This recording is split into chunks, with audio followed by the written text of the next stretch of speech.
We're covering all of it. When the president steps up, and look at that, here he is. Okay. The former president talking today about being in court. Let's listen in even before he starts as they do the setup here. Sitting president has decided to prosecute his major opponent who's leading in all the polls in the country. The issues that the court had to deal with today were momentous. Whether or not a president of the United States could be prosecuted for carrying out his responsibilities, doing his job as president. We can't have a country where every 4 years there's a cycle of political recrimination, where one administration attacks a prior administration, when in fact that candidate is leading in the polls and will be the next president of the United States. As our legal team, as our appellate team made clear, that would be a disaster for our country. That would be a direct attack on democracy, and that cannot happen. What was very significant today, and I'm sure you all caught it, is the special counsel conceded that if it was President Obama who was being prosecuted for a drone strike, then they'd have to consider immunity. But when it's not, when it's President Trump, then they're taking the position that there's no immunity for presidential acts that were required when a president is carrying out his job responsibilities. If we adopt what the special counsel wants, if we adopt what President Biden wants, then we open the Pandora's box to political prosecution after political prosecution after political prosecution. In fact, Joe Biden could be prosecuted for trying to stop this man from becoming the next president of the United States. We don't need political prosecutions, we need political process. I'd like to introduce President Trump. Well, I want to thank you all, and we had a very momentous day in terms of what was learned and what they've conceded. They conceded two major points that were they were right in doing it. I don't think they had much of a choice, but they're very, very big, very powerful points. And I think we're doing very well. I think it's very unfair when a political opponent, is prosecuted by the DOJ, by Biden's DOJ. So they're losing in every poll. They're losing in almost every demographic. Numbers came out today that are really very mind-boggling if you happen to be Joe Biden. And I think they feel this is the way they're going to try and win. And that's not the way it goes. That'll be bedlam in the country. It's a very bad thing. It's a very bad precedent. As we said, it's the opening of a Pandora's box, and that's a very sad thing that's happened with this whole situation. When they talk about threat to democracy, that's your real threat to democracy. And I feel that as a president, you have to have immunity. Very simple. And if you don't, as an example, if this case were lost on immunity, and I did nothing wrong, absolutely nothing wrong. I'm working for the country, and I worked on very hard on voter fraud, because we have to have free elections. We have to have strong voters. We have to have free elections. Those two things almost above all. And we found tremendous voter fraud. We have a list of it. We have some findings if you want it. The press doesn't like reporting it, but we found tremendous voter fraud, determinative voter fraud. But we worked on that. That's what I was doing. And they were talking about after. Well, nothing has to do with after I left. It was during the time. And that was what they really focused on today during the appeal. And they concede that, and everybody concedes that. And if it's during the time, you have absolute immunity. So we'll see how it all works out. We have a great argument. We have an argument with, they conceded two major points today. In fact, I think it's probably a concession. You have to ask the lawyers, Todd, if you'd like to talk about it. But they conceded 2 points that I think were, by normal standards, if it weren't me, that would be the end of this case. But sometimes they look at me differently than they look upon others, and that's very bad for our country. You had a very big event yesterday, as you saw, in Georgia, where the district attorney is totally compromised. The case has to be dropped. They went after, I guess, 18 or 20 people. They wanted to go after a lot of other people. They wanted to go after senators.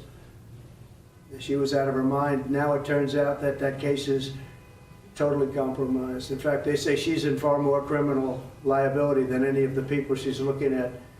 So I think that when you look at what happened where they pay a lawyer with absolutely no experience $700,000 who happens to be her lover or her boyfriend, and then they go on trips and vacations together, very expensive vacations together.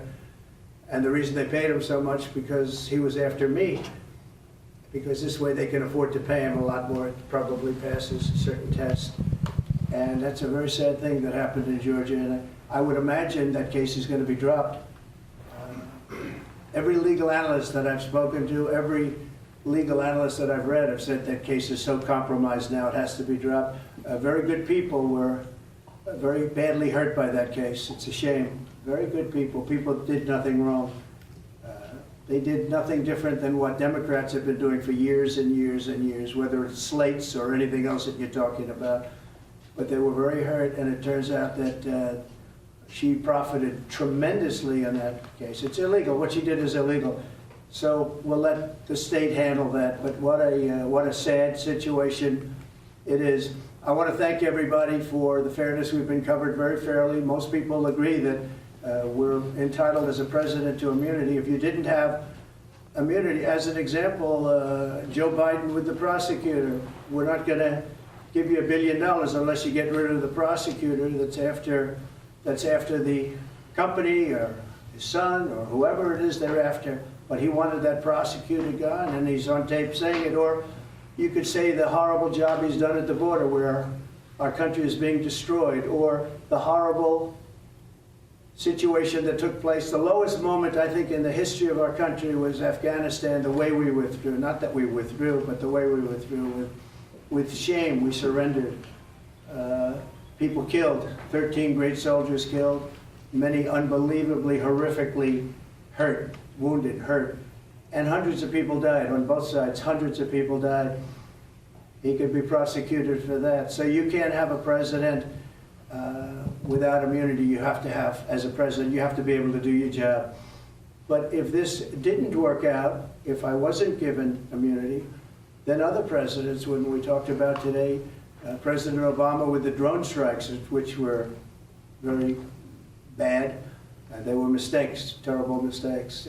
You really can't put a president in that position. So I think most people understand it, and we feel very confident that eventually, hopefully at this level, but eventually we win.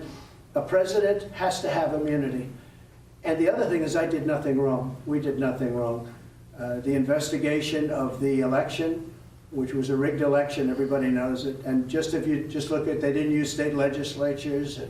They didn't. They went to the FBI, and you look at FBI and Twitter, the Twitter files with the FBI, all of the horrible things, the FISA court, the signed documents, the lying to Congress, and the stuffing of the ballot boxes, all on tape. Stuffing of ballot boxes, all on tape.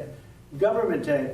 And most of the information, as you know, we'll give you some of the findings that just came out, but all of that information, as you know, was gotten from mostly government sources, government tapes, government files, and government stats. So it's very sad when something like that happens. You know, you wouldn't have inflation, but much more importantly, you wouldn't have had the Ukraine situation with Russia. You wouldn't have had the attack on Israel.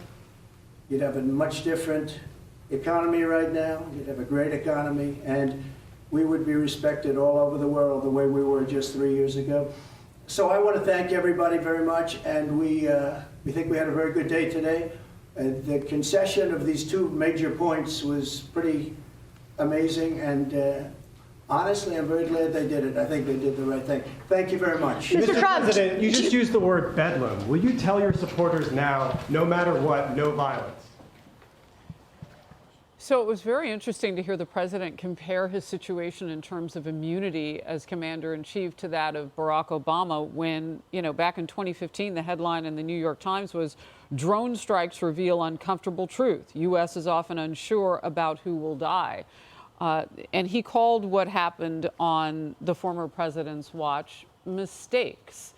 And he said that presidents must have immunity in order to do their jobs. And he said, if you would offer it to one president, wouldn't you in fact offer it to the next president? Meaning it was offered to Obama, wouldn't it be given also to Donald Trump? So those were direct words from the former president after a morning in court deciding immunity and the election interference case, the indictment there brought by special counsel Jack Smith. Now, all of this could then further get kicked up to the U.S. Supreme Court. We heard Leo Terrell say that. If that happens, if this case slows down anymore, Jack Smith's date of March 4th for putting this president in court on trial might get pushed off, likely would. So we'll be covering all of it. I'm Steve Ducey. I'm Brian Kilmeade. And I'm Ainsley Earhart. And click here to subscribe to the Fox News YouTube page to catch our hottest interviews and most compelling analysis.